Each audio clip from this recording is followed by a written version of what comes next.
कथा भगवान श्री कृष्ण ने कहा, जो लोग सभी जीवों को मैत्री भाव से देखते हैं। राधे राधे। जैसा मैं नीतू सबका स्वागत करती हूँ। इस प्रसंग का वर्णन श्रीमद् भगवद गीता मिलता है। भगवान श्री कृष्ण कहते हैं कि हे अर्जुन, जो लोग मित्रता के भाव से सभी जीवों को एक समान देखते हैं, वह असल में मेरे लिए ही कार्य करते हैं।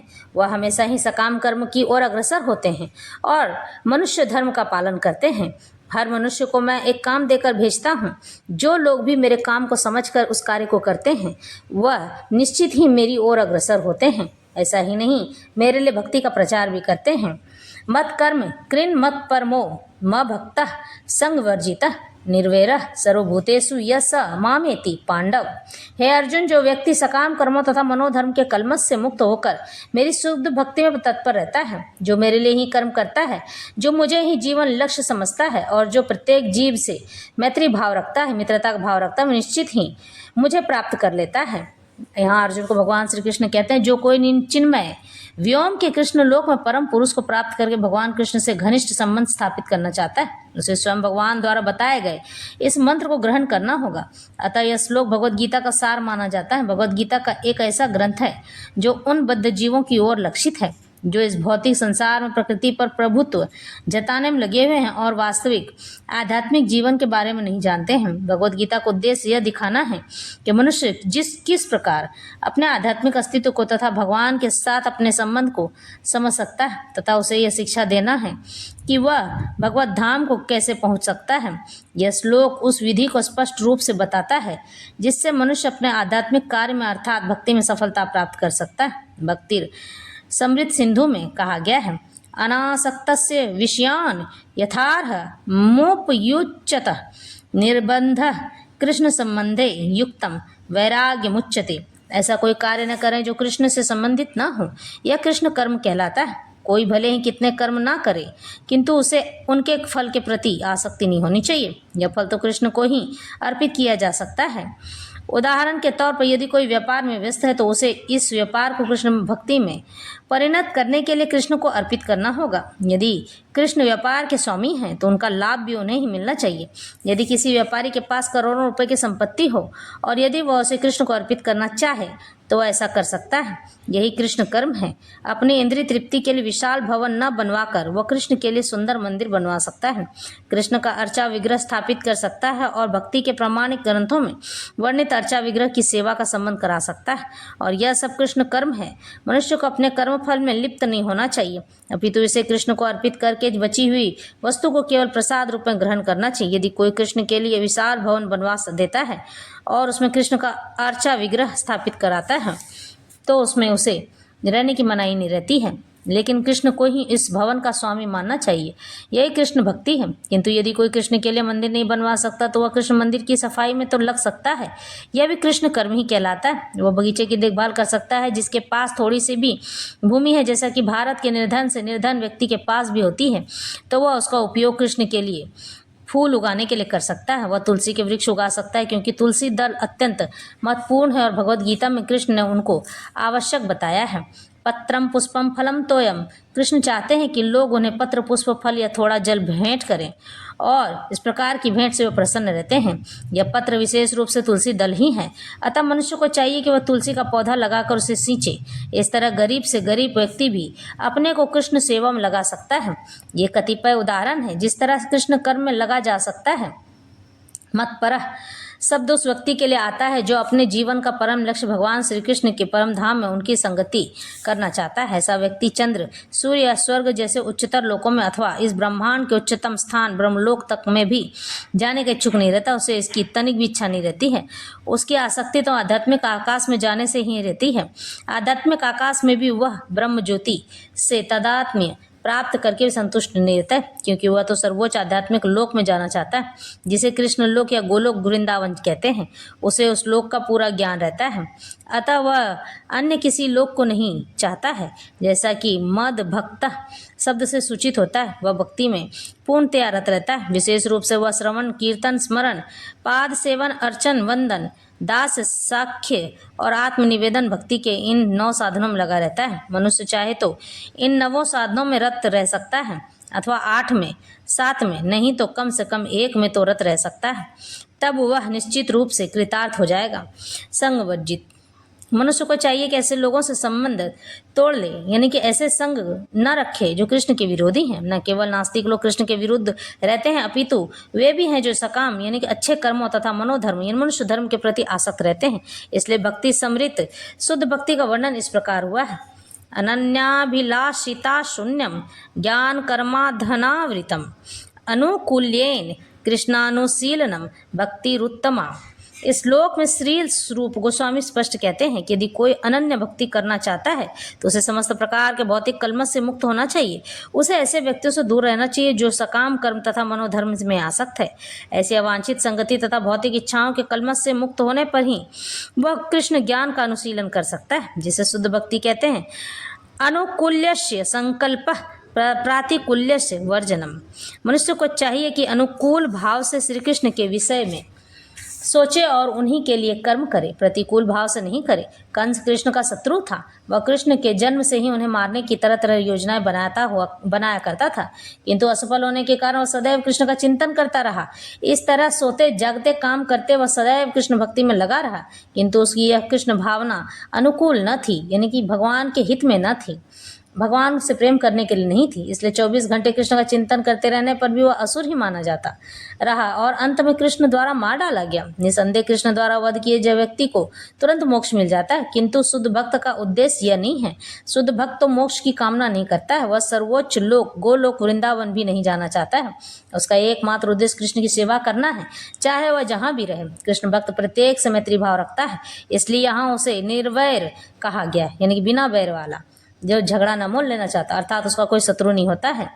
यह कैसे संभव है? कृष्ण भक्ति में स्थित भक्त जानता है कि कृष्ण की भक्ति ही मनुष्य के जीवन की समस्त समस्याओं से छुटकारा दिला सकती है। उसे इसका व्यक्तिगत अनुभव रहता है। फलतः वह इस प्रणाली को कृष्ण भक्ति को मानव समाज में प्रचारित करना चाहता है। भगवत भक्तों का इतिहास साक्षी है कि ईश्वर चेतना का प्रचार करने में कई बार भक्तों को अपने जीवन को संकटों में डालना पड़ा। सबसे उपयुक्त उदाहरण जीसस क्राइस्ट का है। उन्हें अभक्तों ने सूली पर चढ़ा दिया, किंतु उन्होंने अपना जीवन कृष्ण भक्ति के प्रसार में उत्सर्ग किया। निसंदेह यह कहना है कि वे मारे गए ठीक नहीं है। इसी प्रकार भारत में भी अनेक उदाहरण हैं तथा प्रहलाद महाराज तथा ठाकुर हरिदास ऐसा संकट उन्होंने क्यों उठाया? क्योंकि वे कृष्ण भक्ति का प्रसार करना चाहते थे और यह कठिन कार्य है। कृष्ण भक्ति व्यक्ति जानता है कि मनुष्य कृष्ण के साथ अपने संबंध को भूलने के कारण ही कष्ट भोग रहा है। इसलिए मानव समाज की सबसे बड़ी सेवा होगी कि अपने पड़ोसी को समस्त भौतिक समस्याओं से उबारा जाए। इस प्रकार से शुद्ध भक्त भगवान की सेवा में लगा रहता है, यानी कि आपका पड़ोसी अगर दुखी और गरीब है तो उन्हें उन दुखों से निकाल लेना चाहिए, उसकी सहायता करनी चाहिए और उन्हें जिन आजीविका के लिए यानी रहने खाने के लिए जिन चीज़ों की ज़रूरत है उनकी पूर्ति करनी चाहिए। तभी हम समझ सकते हैं कि कृष्ण उन लोगों पर कितने कृपालु हैं जो उनकी सेवा में लगे रहकर उनके लिए सभी प्रकार के कष्ट सहते हैं। यानी कि जो लोगों की सेवा करते हैं भगवान का ही वो लोग क्या कार्य करते हैं, ईश्वर को ही सारा कार्य समर्पित करते हैं। अतः यह निश्चित है कि ऐसे लोग इस शरीर को छोड़ने के बाद परम धाम को प्राप्त होते हैं। सारांश यह है कि कृष्ण ने अपने क्षण भंगुर यानी कि छोटे से पल भर के विश्व रूप के साथ साथ काल रूप को जो सब कुछ भक्षण करने वाला है और जहाँ तक कि चतुर्भुज विष्णु रूप को भी दिखलाया। इस तरह कृष्ण इन समस्त स्वरूपों के उद्गम हैं। ऐसा नहीं है कि वे आदि विश्व रूप या विष्णु की ही अभिव्यक्ति में समस्त रूपों के उद्गम हैं। विष्णु तो हजारों लाखों हैं, लेकिन भक्त के लिए कृष्ण का कोई अन्य रूप उतना महत्वपूर्ण नहीं जितना कि मूल दो भुजी श्याम सुंदर रूप ब्रह्म सहितम कहा गया है कि जो प्रेम या भक्ति भाव से कृष्ण के श्याम सुंदर रूप के प्रति आसक्त हैं वे सदैव उन्हें अपने हृदय में देख सकते हैं और कुछ भी नहीं देख सकते। अतः मनुष्य को समझ लेना चाहिए कि इस 11वें अध्याय का तात्पर्य यही है कि कृष्ण का रूप ही सर्वोपरि है एवं परम सार है। इस प्रकार श्रीमद् भगवद गीता का 11वें अध्याय विराट रूप का भक्ति वेदांत संपूर्ण हुआ। इस तरह से भगवान श्री कृष्ण समझाना चाहते हैं कि अपने ही लोगों के लिए कार्य करना कभी भी मेरा ही कार्य करने के समान है। कभी भी किसी भी मनुष्य को किसी में भेद नहीं करना चाहिए। सभी जीवों में मेरा ही अंश पनपता है, मेरा ही ऊर्जा उनके अंदर आत्मा बनकर बहती है। इसलिए मनुष्य को चाहिए कि वह सदा सर्वदा ही मेरे लिए कार्य करता रहे, मेरा ही अनुसरण करता रहे। मैं हमेशा ही उसके लिए तत्पर रहता हूँ। इस तरह से भगवान समझाते हैं। अब आगे कथा सुनाते हैं। श्री कृष्ण ने नरकासुर से इंद्र को माता अदिति के कुंडल लाकर दिए। वैशंपायन जी ने कहा, राजन, इस प्रकार अविनाशी कमल नेत्र पुरुषोत्तम भगवान श्री कृष्ण ने नरकासुर का वध करके उसके राजकोष और अंतःपुर में प्रवेश किया। सर्वप्रथम उस कोषागार में भगवान श्री कृष्ण मुक्ता मणियों, रत्नों, मूंगे मोती, चंद्रकांत मणि और वैदूर्य मणि तथा हीरों के बड़े बड़े ढेर लगे हुए देखे। नरकासुर के महल में जितना धन उस समय प्राप्त हुआ उतना धन इंद्र, यम और कुबेर के पास न तो कभी देखा गया था, न ही कभी सुना गया था। भगवान श्री कृष्ण ने वह सारा वैभव ग्रहण कर दानवों द्वारा द्वारकापुरी को भिजवा दिया। तत्पश्चात सुवर्ण, सोना की वर्षा करने वाले वरुण के छत्र को स्वयं लेकर गरुड़ पर बैठ गए। तत्पश्चात वे गिरिश्रेष्ठ मणि पर्वत के पास गए। बिजली से युक्त मेघ के समान गुंथित उस मणि पर्वत पर अपहरण की हुई देव, गंधर्व और मनुष्यों की कन्याएं उसने कंदरा में कैद कर रखी हुई थीं। श्री कृष्ण को उन कंदराओं में प्रवेश करते देख उन सब कुमारियों ने महाबाहु श्री कृष्ण को चारों ओर से घेर लिया। हाथ जोड़कर प्रणाम किया। नरकासुर और निशुंभ के मारे जाने की सूचना पाकर वे अत्यंत प्रसन्न हुई। श्री कृष्ण का साक्षात दर्शन कर उन सभी ने श्री कृष्ण को अपने पति रूप में वरण करने का संकल्प ले लिया। तत्पश्चात उन्होंने श्री कृष्ण से कहा, भगवान, पूर्व काल में देवर्षि नारद और वायुदेव ने कहा था कि शंख, चक्र, गदा और खड्ग धारण करने वाले सर्वव्यापी नारायण देव भूमि पुत्र नरकासुर का वध करने वाले हमारे पति होंगे। उनका यह वचन आज सत्य सिद्ध हो गया है। उस अतुलनीय और अद्भुत मणि पर्वत के शिखर को महान बलशाली भगवान श्री कृष्ण ने उखाड़कर गरुड़ की पीठ पर रख लिया।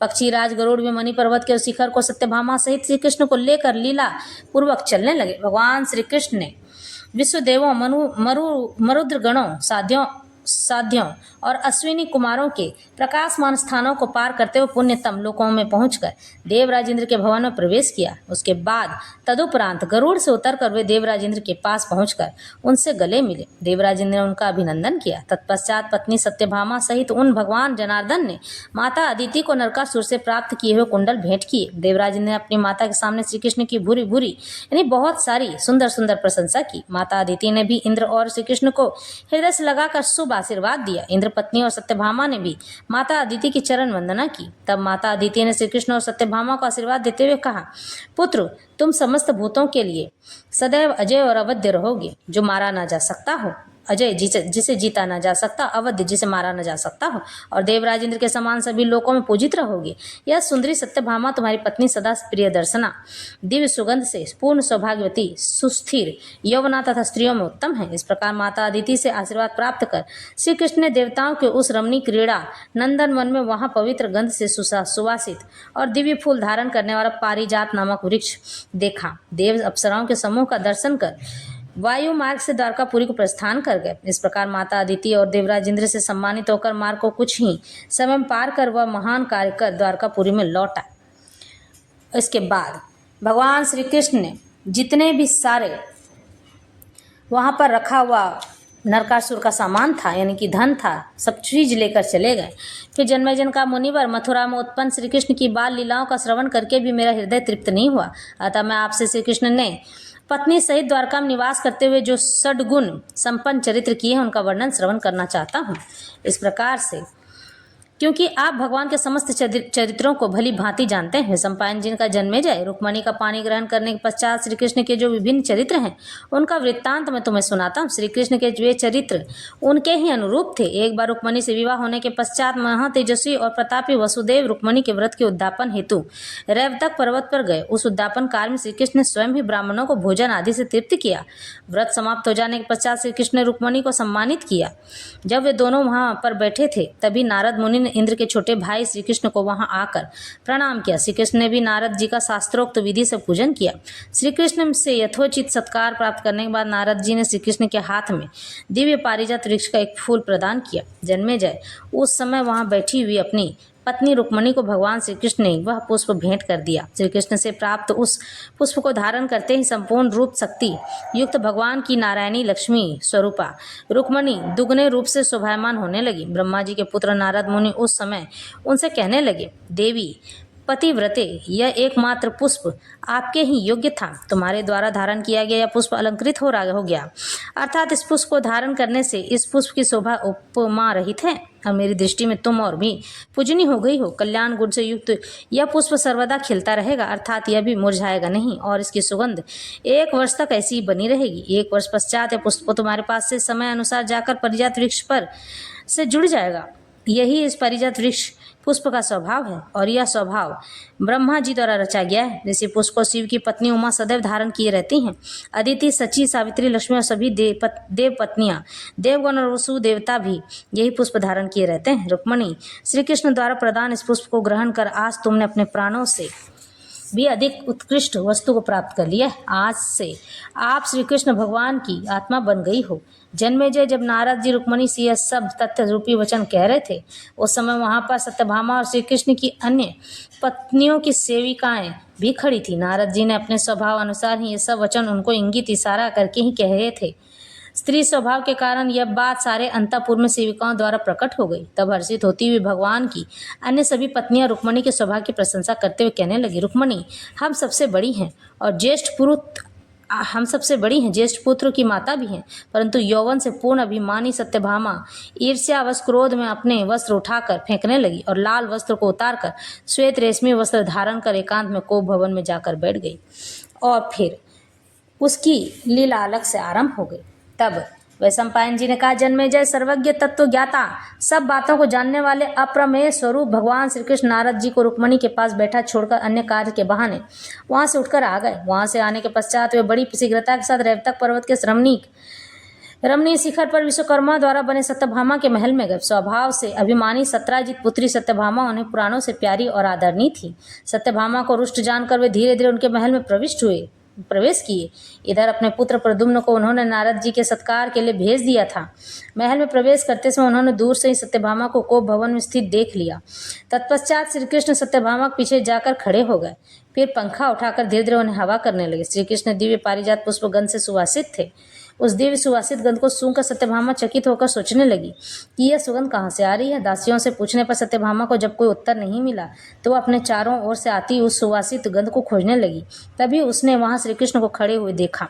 कमल नयन भगवान श्री कृष्ण व्याकुल होकर पलंग पर बैठी सत्यभामा के पास पहुंच गए और उन्होंने अपने दोनों हाथों से उन अश्रु बिंदु को गिरने से पहले ही समेट लिया तथा अपनी प्रेम भरी वाणी से कहने लगे, हे कमल नयनी, कमल के समान सुंदर नेत्रों से यह तुषारापात क्यों हो रहा है, या आंसू क्यों निकल रहा है? प्रियतमा, किस कारण तुम आज इतनी व्यथित हो, मुझसे कहो। देवी संसार में विख्यात तब तुम्हारा यह स्वामी तुम्हारे साथ है, तब तुम अपने मन की पीड़ा को मुझे नहीं बताओगी तो किसे बताओगी? तुम्हारे इन बहते अश्रुओं को देखकर मुझे बड़ी ग्लानि हो रही है। ऐसा कौन सा अपराध मुझसे हो गया है? मैंने सदा मन वचन कर्म से तुम्हारा कहा माना है, फिर किस अपराध की सजा मुझे दे रही हो? जब श्री कृष्ण इस प्रकार उनको प्रिय लगने वाली बातों से मना रहे थे, तब सत्यभामा ने आंसू पोंछते हुए उनसे कहा, प्रभु, आज तक मेरे मन में ये विश्वास था कि आपके हृदय में साम्राज्य पर मेरा ही अधिकार है। आप मुझे सबसे ज़्यादा प्रेम करते हैं, परंतु मैं अपनी सौतनों के बीच अपमानित हो गई हूँ। परंतु रुक्मणी के प्रति आपके प्रेम को मैं पूर्णतः जान गई हूँ। आप मुझ जैसी सीधी सरल सेविका से कपट कर मुझे अपमानित करते हैं। आपके अमित प्रेम को आज मैंने देख भी लिया और सुन भी लिया। अतः आप मुझे अब तप करने के लिए आज्ञा प्रदान करें, क्योंकि आपकी अनुमति के बिना किया गया तब भी निष्फल होगा। ऐसा कहकर सत्यभामा श्री कृष्ण के पीताम्बर वस्त्र का आंचल बना उसी से मुख ढककर आंसू बहाने लगी। फिर वैशंपायन जी ने कहा, जन्मेजय, नारायण स्वरूप श्री कृष्ण ने प्रेमवश कुपित हुई अपनी प्रिय पत्नी सत्यभामा से पुनः यह कहा, हे कमल के समान सुशोभित और चंद्रमा के समान कांति वाली प्रियतमा, वह कौन सा ऐसा कारण है जिसे तुम्हारे हृदय को इतना व्यथित कर दिया है? तुम्हारी ये पीड़ा मेरे समस्त अंगों को जलाए दे रही है। तुम्हारी यह व्याकुलता मुझे अपराध बोध से ग्रसित कर रही है। यदि तुम मेरा विनाश नहीं चाहती हो तो मेरे सुनने योग्य जो भी कारण है उसे प्रकट करो। तुम्हें मेरे प्राणों की सौगंध है। तब सत्यव्रत में स्थित अपने पति की कृष्ण से अश्रुपूर्ण कंठ से सत्यभामा ने कहा, हे शत्रुदमन मधुसूदन, आपने ही सर्वप्रथम मेरे सौभाग्य को सिंचित किया था। आपके अत्यंत प्रेम के वशीभूत होकर मैं अभिमानित होकर रहती थी और सभी सौभाग्यशाली स्त्रियों द्वारा पूजित होती थी। इस बात को मैंने सभी रानियों के बीच दृढ़तापूर्वक घोषित भी कर दिया था, परंतु अपनी सेविकाओं द्वारा यह जानकर कि आपने दिव्य पारिजात वृक्ष का पुष्प रुक्मणी को प्रदान किया है, अपनी सौतों के बीच उपहास का पात्र बन गई हूँ। आपने वह पुष्प रुक्मणी को देकर मेरी उपेक्षा की है। आपकी दृष्टि में रुक्मणी ही श्रेष्ठ और आपको अत्यंत प्रिय है, यह आज आपने स्वयं ही सिद्ध कर दिया है। मैंने कभी स्वप्न में भी यह विचार नहीं किया था कि आप मेरे अतिरिक्त किसी और से भी इतना प्रेम कर सकते हैं, परंतु आज इस घटना को आपने अपने सामने घटित होते देखकर मैं जान गई हूँ कि आपका प्रेम मेरे प्रति केवल दिखाया मात्र है। नारद जी द्वारा रुक्मणी की स्तुति करने का मुझे खेद नहीं, परंतु वह आपके सामने हुई यह मुझे व्यथित कर रहा है। आपने ही कहा था श्रेष्ठ पुरुष इस संसार में मान के साथ जीते हैं, अतः मैं अपमानित होकर जीना नहीं चाहती। आपने सदा ही मेरी रक्षा की है, आज आपका यह संरक्षण भी मुझसे छिन गया। आपके परित्याग करने पर न जाने मैं कौन सी गति को प्राप्त करूंगी। पता नहीं मैंने देवताओं का ऐसा कौन सा अप्रिय किया है जिसके कारण आपकी प्रिया होकर भी मैं आपके प्रेम से वंचित हो गई हूँ। अतः अब मैं आपकी आज्ञा से तपस्या के लिए जाना चाहती हूँ, मुझे आज्ञा प्रदान करें। वे सम्पायन जी ने कहा, जन्मेजय इस प्रकार ईर्ष्या भाव से युक्त अभिमानी सत्राजित पुत्री सत्यभामा के वचन सुनकर श्री कृष्ण ने उनको समझाते हुए कहा, प्राणेश्वरी ऐसा मत करो, कहो इस विषय में अब अधिक कहने से कोई लाभ नहीं है, तुम मुझे अपना ही समझो। देवी नारद जी ने वह दिव्य परिजात पुष्प मुझे प्रसन्न करने के लिए दिया था और उस समय वहाँ रुक्मणी ही उपस्थित थी और वही फूल रुक्मणी के अनुरोध पर मैंने उसके हाथ में दे दिया था। हे प्रिय, यदि यही मेरा अपराध है तो मुझे क्षमा करो और अब प्रसन्न हो जाओ। यदि तुम्हें उस पारिजात के पुष्प की अभिलाषा है प्रिय, वह पुष्प मैं तुम्हें अवश्य दूंगा, इतना मुझ पर विश्वास रखो। तुम्हारे लिए एक पारिजात वृक्ष पुष्प ही क्या, मैं उस वृक्ष का राज पारिजात को ही इंद्रलोक से लाकर उस महल के आंगन में स्थापित कर दूंगा और जब तक तुम चाहोगी वह वृक्ष इसी महल में रहेगा। जन्मेजय तब सृष्टि की रचयिता और प्रलय के कारण भूत भगवान श्री कृष्ण ने सत्यभामा से कहा, प्रिय, क्या तुम्हारा क्रोध शांत करने का यही एकमात्र सर्वोत्तम उपाय है। तब श्री कृष्ण ने उनकी प्रार्थना को स्वीकार कर लिया और जब सत्यभामा पूर्ण रूप से संतुष्ट हो गई तो वे स्नान कर अपने दैनिक कर्मों से निवृत्त होने चले गए। तत्पश्चात श्री कृष्ण भगवान ने अपने स्नान ध्यान कर्मों को पूर्ण करके देवर्षि नारद का चिंतन किया। उस समय नारद जी महासागर में स्नान कर रहे थे। स्नान करने के उपरांत देवर्षि नारद भगवान के चरणों में उपस्थित हुए। तब उन धर्मात्मा अधोक्षज भगवान श्री कृष्ण ने अपनी पत्नी सत्यभामा के साथ विधि पूर्वक पूजन कर देवर्षि नारद के पैर धोए। उसके बाद उत्तम आसन प्रदान कर उन्हें सुखपूर्वक बैठाया। सबके आश्रय दाता अविनाशी परम परमात्मा श्री कृष्ण ने देवर्षि नारद को अपने हाथों से श्रद्धापूर्वक भोजन परोसा। भोजन आदि से तृप्त हो नारद जी ने श्री कृष्ण और सत्यभामा को प्रेम पूर्वक आशीर्वाद प्रदान किया और कहने लगी, देवी, इस समय तुम जैसी हो इसी प्रकार पतिव्रता बनी रहो तथा मेरे तप के बल से सदैव सौभाग्यशालिनी बनी रहो। मुनि नारद के ऐसा कहने पर राजन कृष्ण प्रिया सत्यभामा हर्षित होकर उठ खड़ी हुई। कुछ समय बाद श्री कृष्ण की आज्ञा से अंतःपुर से बाहर आकर सत्यभामा श्री कृष्ण के बाएं भाग में आकर बैठ गई। तत्पश्चात देवर्षि नारद ने श्री कृष्ण से आज्ञा मांगते हुए कहा, अधोक्षज, अब मैं इंद्रलोक को प्रस्थान करना चाहता हूँ, अतः मुझे अनुमति दीजिए। आज इंद्रलोक में ईशान देव महेश्वर को प्रणाम कर देव गंधर्व और अप्सराएं नित्य कर उनका गुणगान करेंगे। प्रभु देवादिदेव महादेव की पूजा के लिए इंद्र भवन में यह उत्सव प्रति मास होता है। देवराज इंद्र द्वारा भक्ति भाव से किए गए इस उत्सव को उमा सहित प्रथम नामक गण के साथ भगवान महादेव अदृश्य होकर देखते हैं। देवराज इंद्र ने मुझे उस उत्सव में निमंत्रित किया है। यह पारिजात का पुष्प भी मुझे इंद्र ने दिया था जिसे स्वर्गलोक से मैं आपके लिए लाया था। यह पारिजात का पुष्प देवताओं के भोगने योग्य है। यह वृक्ष 3 शाखाओं से युक्त दर्शनीय और प्राणियों के मन को हरने वाला है। यही वृक्ष एक ऐसा महावृक्ष है जिसमें समस्त प्रकार के पुष्प दिखाई देते हैं। अदिति देवी ही इन एक रूप वाले पुष्पों को धारण करती है, अन्य देव स्त्रियां भी इन अनेक गुण वाले पुष्पों को धारण करती हैं। कश्यप ऋषि ने मंदार के वृक्ष का सार लेकर इस पारिजात वृक्ष की रचना की है। अतः पारिजात समस्त देव वृक्षों में उत्कृष्ट कहा जाता है। एक बार देवी अदिति ने महर्षि कश्यप को इस वृक्ष के साथ बांधकर मुझे दान कर दिया था। पुण्य और सौभाग्य के लिए किए गए इस दान का मूल्य प्राप्त कर मैंने कश्यप ऋषि को छोड़ दिया था। विष्णुपदी गंगा के ऊपर प्रकट होने के कारण पारिजात और मंदार पुष्पों से युक्त होने के कारण इसे मंदार भी कहा जाता है। परंतु जो मनुष्य इसको नहीं जानते वे इसको देखकर कहने लगे, यह कोई दारू है, यह कौन सा वृक्ष है, इसलिए इसका नाम कोविदार भी प्रसिद्ध हो गया। जो पुष्प मैंने आपको भेंट किया है वह मंदार, पारिजात और कोविदार नाम से प्रसिद्ध श्रेष्ठ वृक्ष का पुष्प है। इस तरह से यह कथा व्यथा संपन्न हो।